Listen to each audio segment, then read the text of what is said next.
Good evening, everyone. Welcome to LFC Transfer Room. I'm here tonight, joined by Carter, Race, and Hassan to discuss the latest developments around Liverpool Football Club. Now, tonight we're gonna get into a topic that we've been discussing for the past few weeks now, which is Anthony Gordon. We've been given a bit more hope, some of us at least, who actually want him at Liverpool. I think James Pierce kind of confirmed that the deal might still be on, and it might be, our interest might be kind of activated somewhere later in the transfer window. So we're gonna have to wait and see. We're going to discuss the midfield once again, which has been the main topic of conversation for like the last 2 seasons now, because of some interesting things that we've seen from Jones and Elliott as well. We are going to try and get into the conversations regarding the friendlies that are upcoming in the States in the next few weeks as well. So, if you're new around here, make sure to like, subscribe to the channel as well, and tune in on pretty much every single day. We're gonna be here streaming at 7:30 p.m. obviously UK time. So, with that in mind, Carter, how's your evening, mate? My evening's good. Looking forward to the game. Heading to the pub before to get ready. So yeah, it should be good. I'll be up a bit late, but is what it is. It's some of our American fellow fans have to do it all the time, and people from all over the world. So have to do it occasionally. Yeah, indeed. Fortunately, we don't really have to do it that often, but indeed, I think Race is enjoying himself. He's gonna enjoy himself tonight this evening. What time is it for you, Race, when the game starts? For me, it's 5:30 p.m. So I know you guys use whatever other time, but yeah, 5:30. Yeah, well, that's a good time for a afternoon nap, I guess. But probably gonna skip it tonight. So, how's your day then? Yeah, good. I'm just excited to get it. Get this. Kind of the unofficial start of the slot era here. Our first friendly, and just really excited to see. I mean, it's how much you can take away from a preseason friendly like this, given just with our squad who's there and whatnot. But just to see us back in action and see some of these players, still have some good ones out there. So just excited to watch us play again. Indeed, probably not going to be as easy for some of us, isn't it, Hassan? Because it's going to be, well, it is pretty bad for me. It's going to be 2:30 here, but it's going to be 4:30 for you a.m. Are you going to stay up or wake up to watch that? Yeah, I was really looking forward to it because in the weekends, I stay up late at night. I was looking just before the stream when you mentioned it. I remembered I have office tomorrow as well. It's a thing which came up today. So, but I'll try to watch it because it will finish at 6:30 a.m. So let's see. But I'm really excited, like you guys, especially to see some young players as well, like Besiktas. I want to see him start at midfield, how he's again back. So let's see how we play. Indeed. It's going to be quite an interesting opponent as well, but we're going to get into that a bit later. Until later, though, I would also remind you all to please leave your comments as well. We'd love to have some of those in the chat as well, and get to integrate some of those into the conversations that we're having. Obviously, we like to take some comments pretty much every stream so that we can go in depth as much as we can on certain topics. But I am sure Carter is going to go in depth. I mean, well, you've gone in depth before in this one, but I'm gonna ask you again. Apparently, the Gordon move might still be on. Now, I know you've had some interesting takes on Gordon and the players you'd be willing to sell in order to bring him in. So, before asking you, I am going to say that yes, I do like Gordon as well. I think we'd benefit massively from having a player like that in our team, squad, whatever. Uh, I even think I would be okay with selling Diaz if a good offer comes in for Gordon. Now, I'm gonna let you take it from here, Carter. Carter, yeah. I think for me and probably for everyone, it's the issue is I just don't see us getting a big offer for Diaz now at this point. I think Barcelona, it's Olmo, it's Williams. I think PSG aren't going to go near him. I think Barcola looked really good in the Euros and sort of games I saw him play. And I just think that we're going to struggle to move him. So I just think, as much as I'd like it to happen, I think it's becoming actually less likely as the window goes on, unless we sort of see a monster bid from Al Ittihad or one of the Saudi teams, someone who's looking for another marquee player. So I think it's difficult. Honestly, I really like him. But after, which you lot probably seen the goalkeeper comments saying we had to pull out Fekir to sign Allison. I almost think now I wouldn't want to load up on Gordon and have 6 attackers. I'd rather us be patient, and when the opportunity for a left back, for a number 6, or if we sell Sep to get a centre back in, I think I'd wait. I think Diaz, Nunes, Salah, looking at objectively, new system, we should be fine. We have Jota, we have Gakpo. I think the more pressing matters are at the back. Yeah, indeed. I think ever since the last summer we've been ranting about needing a 6 like CDM or and then obviously a center back as well. Kwanzaa was the big surprise, obviously, of the last season, but I think still we probably cannot rely on the center backs that we currently have. So I'm guessing that would be probably the most important position for me to kind of add to, because when you think about it, you have someone like Gomez who's going to be playing right back, left back, center back if the system is going to stay the same, and then obviously Konate can pick up the odd injury here and there, and you can never really rely on him to be well to play for like every 3 days. So yeah, I do think other positions are a priority at the moment. But then again, when I think of Gordon, it's just like that potential. It's kind of it looks like one of those moves that could he could blow up for us. I mean, last season he was really good for Newcastle, and I feel like with us, with the type of football that we're going to play, he would benefit from that massively. But yeah, indeed, it's going to be harder to see it happen as the window goes on. So, Race, I'm going to ask you the same thing then.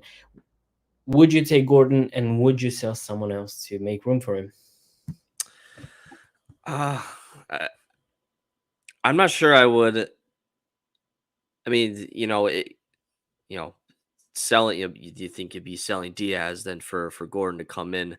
I think just that type of business, I think is a little just. Yeah, it's not something we would do. I just don't see us doing that type of thing, because again, I'm kind of with Carter said, like, if there was some movement on the way out, like I feel like there would have been a little more traction to that. I think we're kind of past that. Barcelona, of course, was a team possibly interested, and they're going a different route in PSG. What are they gonna? I just I don't see it happening. With Gordon, sometimes these transfers within the Premier League and with English players are just a little more complicated, given that they're from the country, they're playing in the league, they're already played for multiple teams, and there's more negotiating that's to go on. Of course, he's from Liverpool and played for Everton and didn't really play that well for them, and then when he moved to Newcastle for that fee, I think it was a little caught our eye a little bit, but then he's actually performed well with Newcastle, especially this past season. And so I think it's some of Gordon's camp here, like trying to get a move our way and seeing there's a possibility, because there is the slight chance that there's a spot open at Liverpool, and if you're from Liverpool and have that background, why not try and kick tires on it. But I just think there's more pressing needs. Getting an attacker in isn't we can enter this season and not make any moves on the front line. I think we'd feel okay with what we have. It's not a need. I think it's a little bit of we're starting to creep into the point where we haven't really seen any concrete links or ideas of what transfers we're gonna make. We're still kind of waiting around a little bit, and granted that's partly due to the players that are coming back from a national break and a new manager and all that. So there's obviously going to take a little more time, but we are a little hungry for things, and I think this type of movement. And of course, Newcastle, just the position they're in selling players off. It's their players are going to get a little more attention, and so I have no problems with Gordon as a player. I think he'd be a nice find for us, but I think it's not necessarily a move that has to happen or something that we should spend a lot of time and energy on. Like I said, there's more. Another center back, another holding midfielder. There's definitely more important needs we need to address. Come the end of the transfer window, I could see this being like a deadline day type thing where a player just forces the move out. Something rapid happens. I don't see this as something that kind of evolves and develops, again, unless there's some, crazy offer for Diaz, and then you can, consider, hey, maybe we should, flip this player for that player. But it's such a, again, it's just not in our nature to do that type of thing. So I'll just, I'll kind of be reserved to the idea. It seems like, Gordon wants us more than we would want him. So I think that's what we're kind of seeing here. Yeah, well, he's well, he is a Liverpool lad, even though he played for the the blue side of the city. But yeah, indeed, I think there's more pressing matters as well. It's just that it's the thought of potentially seeing someone like Gordon on the wing. It's kind of making me tingly, all that. But yeah, we're gonna have to wait and see. So Hassan, do we hope that Gordon joins this summer? And if he does, what does that mean for our attempt, at least, to sign a DM and a center back? Yeah, I completely agree with Race that we should not be get distracted with some potential player who is available in the market. We should be looking for the players which are needed and are important uh, at the positions. Uh, like it would only make sense if someone is going, we get an offer, and Gordon is available. Uh, then I can see we moving in. I remember like Diaz, we were not making moves for him, but when it seems he was willing and to move abroad, maybe I think Spurs was in for him. So we see that opportunity and brought him in, just like Gapco. There he was available. United was making moves for him. We saw the opportunity and leaped onto him and got him. So in Gordon's situation, I think similar thing uh, can happen if he's available. Newcastle are selling at the right price. Maybe we will go for him, but we should not get distracted from more pressing matters like center back and holding midfielders. Midfielder, which are really needed. We know that Endo is a decent player, but his age and with Bassett, he's just coming in after a long injury. He's young, he is less experienced. So we need those players who can come in and are readily available for the first team selection. If Gordon comes in with all the attacking power we have, so it will create some problems also for selection. So I think we should focus on the pressing matters more. Indeed, we're gonna. Well, we hope that there is going to be some, some incomings in this transfer window. I think, it's slowly starting to creep up on us that the fact that there's still like 1 month left on the transfer from the transfer window, and there's still not really a lot of good rumors on the potential transfers that we would make. Now, on one hand, that would make you anxious. On the other hand, we know that Liverpool usually operate in a way in which you kind of learn about it the day it's probably going to get announced. So up until the end of August, I wouldn't get too anxious over that. But it's there in the back of your head. So we're gonna have to wait and see um, how that goes. Speaking of incomings, though, there's still some talent at the club, obviously, and especially in midfield, there are some players that are gonna have to prove. Um, yeah, sorry, I indeed, Paul. We'll have to look into that for the next stream. But it's always good to respect some of your club legends. So it's gonna stay there right next to Stevie. So yeah, there is some talent at the club, and there's still some players that will have to prove themselves come the next season. Now, in my book, we've done some great business in midfield, especially.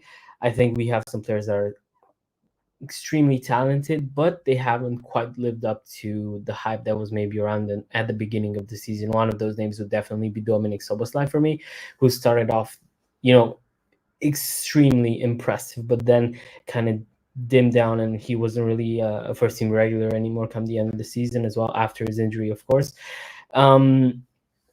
There are some players that I want to talk about, Carter. And the main players I want to address are Harvey Elliott, Curtis Jones, Soboslai, and maybe Gravenberg, if you get to touch on that as well. Jones has made a statement in the last few days. I want to get my words right, so I'm going to actually look that up right now. I think he said something along the lines of, it's the happiest I've been in terms of a style of play that suits me. So exciting season ahead for both him and Elliott, and obviously for Soboslai and Gravenberg, who will have to prove and build upon last season as well. How excited are you for that midfield, and who do you think will impress, and who do you think won't? I think for impressing, I think, as we all maybe do, I think this is another big year for Elliot. I think it's really difficult for him to play sometimes because as as I think Atalanta was the best example. Atalanta went out, bullied us. Atalanta went out and bullied Leverkusen. And sometimes you just can't have small lads unless they're Xavi, Iniesta, Luka Modric. And you need a bit of size, you need a bit of strength and tenacity. And I think you have to partner Elliot with certain players, which is the only issue. I think I have a good season. I think maybe 17 goals and assists, all comps, hopefully. I think Soboslai, I'd like to see him on the left a bit more. I think even though he didn't play the best for Hungary, I think you could see he was able to try a few more different things instead of just going down the right on his stronger foot. I think for me, I actually think, and people are going to say, I think Mac is going to take a step back, as I think he's going to play the six and people aren't going to like him as much. I feel that people will see him more as the six and sort of view it as a sort of a step back season, because I think he'll be there, because I think Endo's good. And like Hassan said, he was good last season. Against Man City, he was one of the best players on the pitch. But I just think consistently you can't trust him. I think Gravenberch is just difficult. I just think I feel like he's the most unintense big player I've ever seen. Like, he just plays with like a lack of intensity, like too consistently. Like, you see the ball go up and he won't challenge for the header, or he'll be really like, he'll just stick his leg out. And I think if he just applies himself, he can be really, really good. And yeah, I'm excited. I think it will be interesting. I think it will go different to how a lot of people think. And I really hope that Curtis Jones takes this chance, kicks on, and really becomes a leader. And also, fingers crossed, in his limited games, because hopefully they don't let him play too much, Badge really impresses. Like, I really hope Bajcetic gets a few, not regularly, but every few games. I hope he gets some decent minutes to sort of show himself and get himself back up to speed and form. Indeed, yeah. Interesting point about Maka, because if he takes a step back, then we probably won't sign a six. I'm guessing. It's probably, look. I feel like I'm not really optimistic about that either, because I feel like if the scouting team didn't identify someone who's actually a good fit for the position, they were probably not going to go for anyone. So yeah, there's actually a good point here in the chat from Bob as well regarding the transfers. Now we know we have to get, you know, Trent's and Virgil's contracts sorted as soon as possible, because, you know, there's we've seen photos of Trent going to lunch or whatever with Jude Bellingham, so, you know, maybe he was the agent all along. But yeah, hopefully nothing will happen out of nothing will come out of that. um you know, in terms of the other players, I'm still hopeful of Gravenberg. I feel like he's had glimpses of a player he can be. I remember the goal that we scored at the Etihad when we drew them 1-0. I feel like if I remember that correctly, I remember it was Gravenberg who basically took the ball like 30 yards away from Allison's goal, and then went all the way close to City's box, which then turned into the goal. So that was the one that kind of it still sticks with me. But, you know, we're gonna have to obviously see what happens. We're gonna have to see the system that, you know, Arne Slot wants to play him in. I've seen a comment here from Paul as well, which I don't necessarily agree with. I think Klopp would be the first one to applaud that statement by Jones. I think there's going to be lots of pressure on Slot as well, and on the team, and on the way we're going to perform. So if you know, we can praise each other, then that's, you know, it's probably going to do well inside of the dressing room as well, and for the confidence in general. So, Race, I'm going to ask you the same question then. What are your expectations from our midfield? Who do you think is going to impress? Who do you think might not be here come, let's say, the next 2 seasons? I'm I'm hoping that, of course, we brought in all these new midfielders last season, under Klopp, and we actually kind of hit the ground running a little bit, and it was actually nice. And then there was kind of a rough patch, but now you have another new manager coming in, and while the tactics and all that might try to be the same, there'll definitely be differences, some nuances, and so but that's kind of for the whole team. So that's kind of a slight concern, if you will, but I'm confident with the players that we do have. I still think we do need to bring in another holding midfielder. The idea of McAllister going back as a number 6, I think I wouldn't want to see him in that position, because I think he can be so much more impactful in the game going forward. And now, if you need him to go to drop deeper in a pinch, he can absolutely do the job like he did, for spurts last season. But I kind of want someone a little more, just more beefier. That's like, I want a bigger profile player. That's kind of my thing. I want someone who's kind of looks the part, and is kind of a a rock in midfield. Has the size and has the strength to do that. McAllister, for as great as he is on the ball, and just a tremendous player overall. I think that's one of the negatives to his game, is physically he's not the most imposing player, and he's not the quickest either. He's not the fastest player, I would say, but he's obviously he's a tremendous player. So I would kind of not try to put him in that position, and try to put him in a little more forward. But yeah, I mean, and of all the younger guys, like Curtis Jones, I'm excited to see a little bit more of, and just hearing him talk about how excited he was with Slot and how they've been training, just seeing the the smile on his face, that's a good thing to see. He's a younger player as well, trying to he's going to be start entering the prime of his career, and hopefully he's excited for the year and for this preseason too. Like, just with our options that we have, this could be a his time to really shine and make an impression with Slot. And say, hey, this is why you should be starting me. This is why you should I should be in the team every week. With Gravenberg too. Yeah, just kind of a weird season last year. Kind of just the way his career's gone so far. Moving to Bayern, that big club, not really getting time there, and then kind of leaving after a season. And now he's on his his third manager in 3 years, and so it's kind of like, oh man, he's trying to find stability as well, and I think that's gonna you know can have some effects on players. I think he's a very technical player, but again, just lean into that size, and he's a bigger player too. Like, can he showcase his strength, and kind of be an imposing figure there.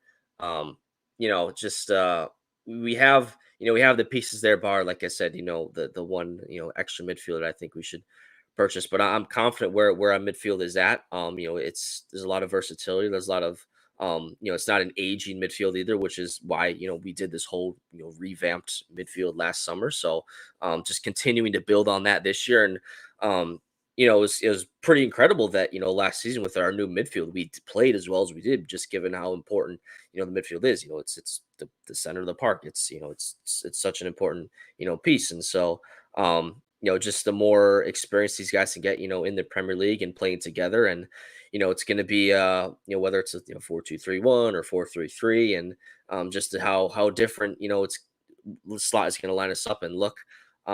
It's by no means am I, out on any of these players. Like, I'm not saying, no, we should get rid of this player or this player. I'm not at that case really for any of these guys. If I think there's one player that might, fall back in the pecking order, especially if we buy someone, is Endo. Like, Endo came in as just a kind of a stopgap last year.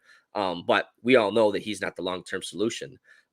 So I think if we buy a number 6, I think you could see Endo just kind of falling back and, just kind of play in spots. But I think he would kind of be the one to be left out.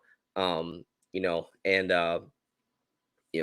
that's just where he's at in his career and his age. So overall, the midfield is pretty strong. I'm definitely more confident about it this year going into last year. And then I see a comment there too by Church as well. I'm really high on him. I'm super intrigued to see what he can do back from his injury and back in a full preseason, full training. So he's kind of like my player to watch for this preseason. Like, I want to see how he does, and it seems like he's beefed up as well. He's more, hopefully matures as a player too. And so, I think he can also be a really key player. Maybe he's so good that we don't need to buy number 6 if that's the position we want to play him in. So, there's that, question looming. But overall, the midfield is, pretty strong, and I'm looking forward to seeing how they play this year and this preseason. Well, before we get into all that, I think we're gonna take, thank you, Centeno, for the donation to the channel. We're gonna take his question right away. Then, the thing is, explaining why Gordon is a better player than anything we have. I feel, me personally, and I'm gonna let the others have their say if they want to as well. I feel like with Gordon, he's really good for a counter. He is really good for pressing. He is a better finisher than someone like Luis Diaz, I feel. And I guess the only thing that I would say Diaz is above him would be the technique, which, obviously when you look at Diaz, the way he plays, I think that was more so visible at the beginning of his Liverpool career, but still, an incredibly gifted player. It's just that I feel with Diaz, I feel he can do a lot of things that would look good on the eye, but then ultimately, in terms of being effective, I think Gordon might be better than him in this for Liverpool, because, well, I wanted to say in this system, but now we don't really know exactly how we're going to play. We're going to have to, figure that out in the next few weeks, months even. So thanks once again for the chat. And with the CDM part, I'm a bit lost. Is there a CDM who's named Kudus and I don't know anything about him? Isn't that like the winger from West Ham? So yeah. Yeah, West Ham Kudus. Sorry? West Ham Kudus. Fair enough. Well, regarding the Gordon and the Gordon being a better player than anything we have, does anyone want to add anything on that? No? Okay. Well, class is dismissed then. Carter is the Gordon. I don't know. I just think he's better. I think Diaz, as you said, it's just the end product's not there. I don't think he was good since the injury. And actually, I kind of just thought of this in my head. Yeah, I'm guessing we've all played FIFA or PES. Yeah, so I reckon Gakpo. It's like you start off playing FIFA. You're playing on amateur. You're playing on semi-pro. That's what Gakpo was doing in the Eredivisie, and that's what he was kind of doing in the Euros against like 34-year-old defenders who play in like really bad leagues. Careful here. Sorry. I did big up Romania for the tournament, and then once he comes to the Premier League and the Champions League, this doesn't work against the higher difficulty, and I feel like he can't do the same things that he was doing, which is a big part of his game. I think he's looked better. He's scored more. He's assisted more in the 9. So I think if we're looking at a left winger, I think Gordon is better. Yeah. Well, uh, we're gonna have to obviously, wait and see how that turns out. But that's pretty much our take on Gordon. Thank you once again, Centeno, for the donation. Now, going back, what I wanted to say to Bob, I absolutely loved Bajcetic in that season before he got injured. I felt like for a CDM that kind of just got into the team, he was, incredible, especially, because of his age. But I just feel like it's gonna be complicated now, isn't it? Because that's kind of why I feel like we need a CDM, because you have Endo and Bajcetic, and one of them is in his 30s, and one of them is just coming back from a tough injury. And Bajcetic, I think, obviously has a lot of potential, as we've seen. I just don't know. Was that like the odd one out? The injury that he had, is that like a one-off thing? Is he gonna be injury prone? We don't know, because if he is, then what do we do when both him and Endo are out, and we're gonna play with a double pivot?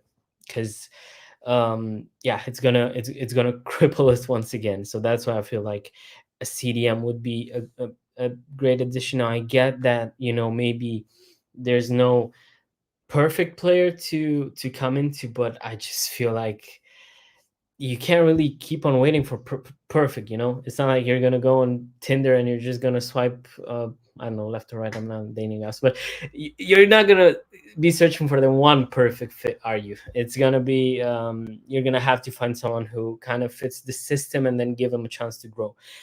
That's what I think as well, but at least. But obviously we're gonna have to, you know uh well, maybe there's a point to be made that we don't need the CDM, but I'm just not on that train at the moment. And Paul, please don't stop. Thank you.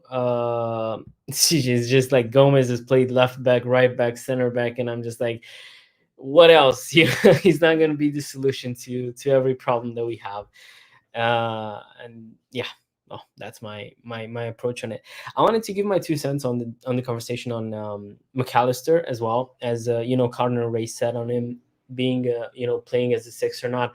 I feel like we can play. I mean, at least from the beginning, I think all of us accept that McAllister is a better player when he's not playing in a DM role. I think if he's further up the pitch, he is better.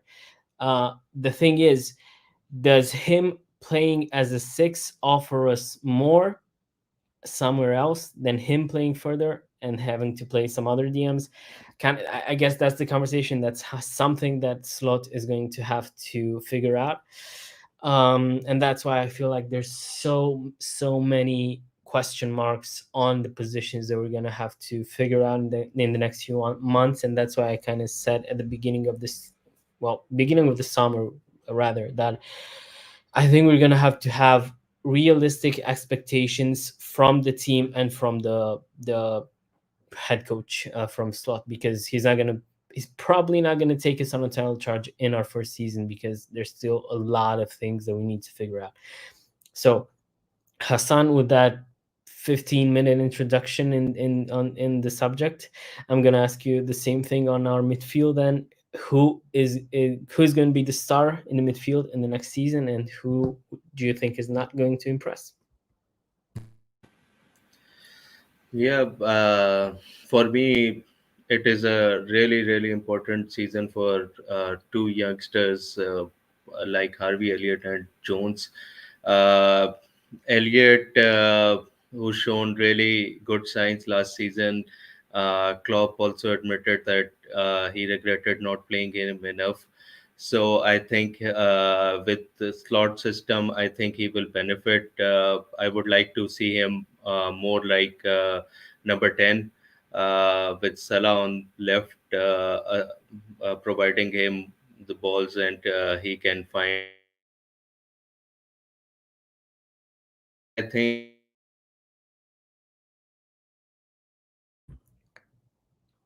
I think we have a bit of problem. Is that the same for you, Race and Carter? Okay, Yeah. Yep. so I'm not sure if Hassan is with us. Yeah, no, he seems to be moving now, but I don't hear him. uh Hassan, sorry, we can hear you, mate. Yeah. Well, you seem to be having some problems with your mic. Maybe try and reconnect. I don't know. Will that work? Let's see. But yeah, until then, let's quickly switch so that looks a bit better. Yeah. So it is going to be like the interesting thing for me now is that's why I kind of said, that we're going to have realistic expectations, because there's, as you see, there are so many people who want to try different players in different position. Me personally, I've said that Soboslai could do well on the wing. I've said that, people have said that Harvey would look great in the 10 role. Soboslai could look great in the 10 role. Carvalho could look great in the 10 role. It's like there's so many things to still figure out, and that's why I feel like we need at least a season for Slot to kind of get him going and get, put some order into that chaos that's our starting 11, because at the moment there's still so many uncertainties. Let's see. Hassan, can you say something so we can see if that's...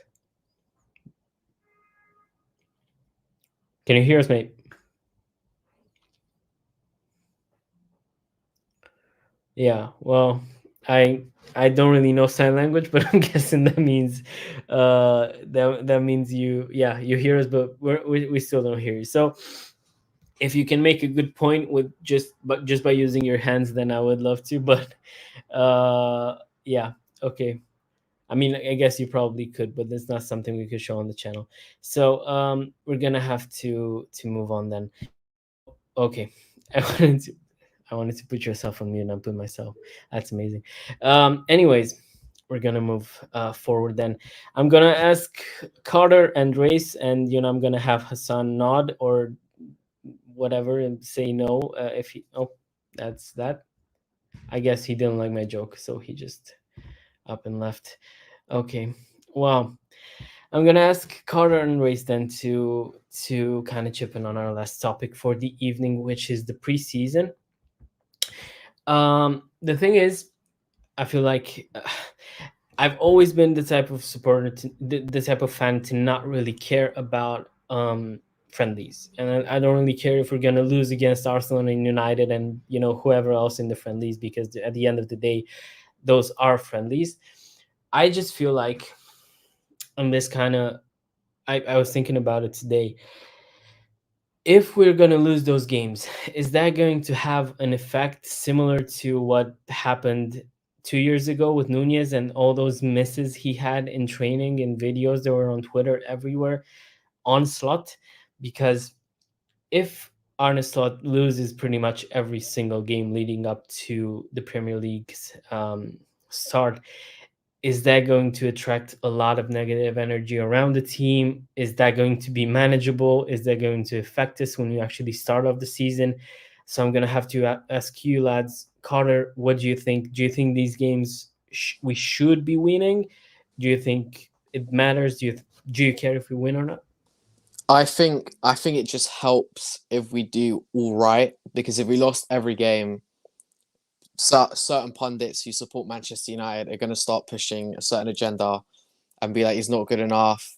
And you'll have people like Graham Souness and people on Talksport who have no idea what they're talking about, saying all stuff, or he's not good enough, blah, blah, blah, blah, blah, and not looking at the context of us having loads of players missing, having the new system. I think for me, the main thing is, I honestly, if every game from, obviously we only saw the highlights, went like the Preston game, I'd be fine, because I think we conceded one shot and that's the only goal we conceded. My main thing this year is, and this is why I think Arsenal might do better than they did last year. I think we can improve on last year, because the one thing I want to see in these games is just don't concede first every single game. Don't go 1-0 down in 15 minutes. Like, I remember, I'm quite young, and obviously Mihai is not that much older than me, but so he remembers more before Hodgson as well. Like, I actually remember there was a point where I'd be shocked if we conceded a goal. Like, I'd generally be watching, I'd be like, I can't believe we conceded. Like, I'd be shocked that Alisson would let it in. And now it's just, I expect, I'm like, oh, we're going to concede one or two. Like, I just want to get back to sort of being like that. That's my main thing. That's all I want to see, is us be good defensively. Yeah. You know what? You kind of reminded me of the 2018-19 season. I'm just gonna search for it now. This I don't know if the panel remembers, but how many goals do you think we conceded in 38 games in the season 2018-19? 20, 28. Race, Hassan? twenty. It was at around 30, wasn't it? I want to say. We've conceded 22 times in 38 games. That was the season when basically I remember us, and I agree with Carter. It was that season when it's just everything seemed, it was before the high line. So it just everything seemed to be going really well in terms of defense. I remember at Anfield, if Liverpool scored and it was 1-0, or even like if we scored the second, I knew 2-0, I just knew it was over because we were never going to concede more. We were never going to be put under enough amounts of pressure for us to actually concede twice. That was then. Now, obviously, ever since then, even last season, even the season before that, you remember the Spurs game. We started off 3-0 at Anfield. Everything was going well. And then somehow they've equalized. It was 3-0 with their Richarlison fiasco and all that. Fortunately, we get to laugh at Richarlison because of Moura and then Jota, who scored. But it just kind of showed you that we are really vulnerable defensively, and that's been the case for like a few seasons now. I feel like we haven't replicated that, which I can understand because we've switched the play style. But then again, I don't think that justifies what happened last season, where we were constantly on the wrong foot. There were so many chances that were created against us, and I feel like people, want to have conversations about. Obviously, last season we've missed incredible amounts of chances that have cost us a lot of games. But then again, when you think about it, we've also, conceded quite a lot of chances and goals then. And, that's kind of affected the points tally as well. Hassan, I think we've heard you a bit earlier. So if you want to add anything on the, I'm going to let you add anything on the midfield because I don't think you've got Yeah, to that point, and then on the friendlies as well. I hope you can hear me now. Yeah, I was saying that it's a season to prove for the youngsters, for Elliott and Jones. I think Elliott has shown a lot last season. Even Klopp admitted that he regretted not playing him enough. He was at upward trajectory. I think slot system will really benefit him, and I hope he plays a number 10 role with Salah on the left, on the right, assisting him, and he's picking up the ball and feeding to the attackers up front. For Jones, I really think this is a make or break season for him because he's at that age. He has to show that he's a Liverpool player for future. So I think he has to show a lot. The confidence he shows in the practices and the training. I hope he can implement that on the field as well. With the new players, as you already mentioned, Soboslai, he was really good when he came in, but the injury affected him. The Euros were also underwhelming. I hope he can show his really his capabilities, which we know he possesses. Yeah, Gravenberg, he has a lot of good attributes.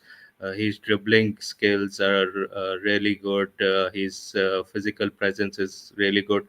It's all about for him to impose himself on the opposition, which is required out of him this season. And I think with new manager, I think it will give a lot of boost. I think we will start really good the season. It's all about it will go down at the crunch time at December when some players will get injured. Then it will show the real mettle of the players who will be our future. So the midfield is really good. I really agree with Race that I also want a midfielder who is really imposing, who's intimidating to the opposition.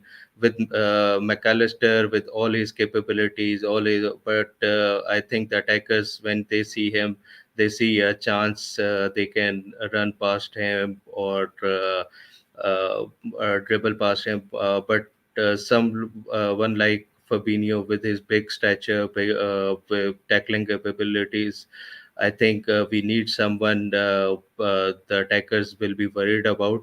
So only minor adjustments are needed in the midfield. And the point you raised about not conceding, like Carter said, that is the main thing I want to see. That we start off really well, because last season we were always playing catch up. We conceded, then we had all the pressure on us. Some games we did really well, but because of the pressure, we missed a lot of chances as well. So I think we play really good, score early, and score another one, so we are settled. So I think these sort of new things are needed to see. And with the point you raised about if we don't start well, it's a big club, and the media is always latching on to these sort of things. There will be a lot of pressure if there's the rivals will be on everywhere, and some pundits who make money say, saying things which are unsettling. So I think we really need Slot really need a good start for the season. Yeah, well, while these friendlies might not be that important, they could, allow us to build something before the season actually starts. So, would like I'd like to see us maybe at least not lose against our biggest rivals in the next few weeks. So I'm gonna have to ask you the same question then, Race. I know you're gonna be a lot fresher than us when those games start, so you're gonna have a more critical eye looking at those and watching those games. So I'm gonna have to ask you, how important do you think these friendlies are going to be for slots for season? Well, I think in terms of Slot, just trying to instill his philosophy and how he wants us to play, and using the players that he has at his disposal, because he won't have every player that he wants to use. For these friendlies, or at least for the ones here stateside. So again, the wins and losses don't really matter as much. It's kind of a it's going to be a talking point. If we lose to Arsenal or United, and it's just a thing for rival fans to talk about. That'll be, I think most people, at least most level-headed people, will understand that the results are our second tier, secondary. Granted, if it's not like like a 5-0 loss or something like that, as long as it's not an embarrassing scoreline, I think we can all kind of put it to the side. And depending on what because it's mostly massive changes at halftime, so you can look at the teams and know which teams are conceding, like the team full of young kids, or the team full of some of the more regular first team players. There's context that needs to be looked at for these preseason games. But yeah, I certainly want to see us play well. Like that, like the highlights from the Preston game. We were firing on goal, and the one goal that they had was just you half field volley, shot, just whatever. It's fine. Um, just want to see us playing well and putting chances up, and just seeing what type of players Slot has for this year, and this will help him decide what players he in our transfer market, and in movement, and what players he's looking to buy, if any, and what players aren't going to be part of his plans for this season. So yeah, I'm certainly excited to see us play stateside for the first time since 2019, which I was at their last game here in the States when we played Dortmund. It was in Indiana here, so unfortunately I won't be around this time. But yeah, excited to see us play in the over here, and kind of at least some weird locations. I think that they're playing in South Carolina here, and they're already playing in Pittsburgh, like places I wouldn't expect them to go to. So yeah, it's going to be fun. It's going to be exciting. Again, it's at a welcome time for me. I know you guys, it's a little rougher, but hey, you guys get the whole dang, regular season. I get these preseason games, at my favorable time. I got to wake up here for those 12:30 kickoff. It's 5:30 a.m. for me. I got to be up for those. So, I think you guys can take a back seat for a few games and let us let us enjoy some better times here. I think it was almost as annoying for you as it was for Jurgen to get all those 12:30 kickoffs. Yeah, I'm with you. I agree. That's the thing. Like, oh my god, another early wake up. Like, geez, that was the thing for me. But yeah, I was a clap there. Well, yeah, it is. Well, let's hope. As you said, last time we were in the States, it was 2019, which next season, was great for us. So let's hope that's an omen, and let's hope that's something close to what we can expect from the next season. But up until then, I'm gonna have to thank Carter, Hassan, and Race for being here tonight. Thank you all in the chat who've left comments, who've subscribed to the channel, who've liked the video as well.